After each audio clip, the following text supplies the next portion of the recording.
দেশের ৮ জেলায় ঘন্টায় ৬০ কিলোমিটার বেগে ঝড়ো হাওয়া বয়ে যেতে পারে। একই সঙ্গে বৃষ্টি বা বজ্রসহ বৃষ্টির আশঙ্কা রয়েছে বলে জানিয়েছে আবহাওয়া অফিস। দেশের অভ্যন্তরীণ নদীবন্দরগুলোর জন্য আবহাওয়া অধিদপ্তরের দেওয়া সতর্কবার্তায় এই তথ্য জানানো হয়। এতে বলা হয়েছে, খুলনা, বরিশাল, পটুয়াখালী, নোয়াখালী, কুমিল্লা, চট্টগ্রাম, কক্সবাজার এবং সিলেট অঞ্চলের উপর দিয়ে দক্ষিণ বা দক্ষিণ পূর্ব দিক থেকে ঘন্টায় ৪৫ থেকে ৬০ কিলোমিটার বেগে অস্থায়ীভাবে দমকা বা ঝড়ো হাওয়া বয়ে যেতে পারে। এসব অঞ্চলেও বৃষ্টি অথবা বজ্রসহ বৃষ্টির সম্ভাবনা রয়েছে। তাই এসব এলাকার নদীবন্দরগুলোকে ১ নম্বর সতর্ক সংকেত দেখাতে বলা হয়েছে।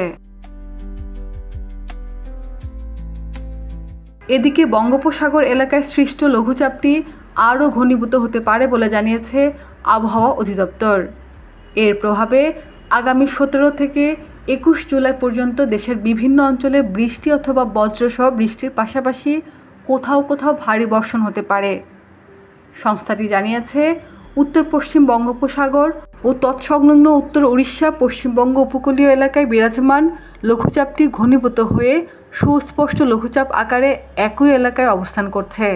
সেই সঙ্গে মৌসুমি বায়ুর বর্ধিতাংশের অক্ষ ভারতের পাঞ্জাব, হরিয়ানা, উত্তরপ্রদেশ, বিহারে সুস্পষ্ট লঘুচাপের কেন্দ্রস্থল এবং বাংলাদেশের দক্ষিণাঞ্চল হয়ে আসাম পর্যন্ত বিস্তৃত রয়েছে।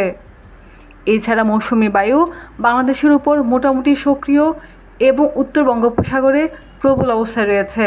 এই অবস্থায় দেশের কিছু কিছু জায়গায় অস্থায়ীভাবে দমকা হাওয়া সহ হালকা থেকে মাঝারি ধরনের বৃষ্টি অথবা বজ্রসহ বৃষ্টি হতে পারে।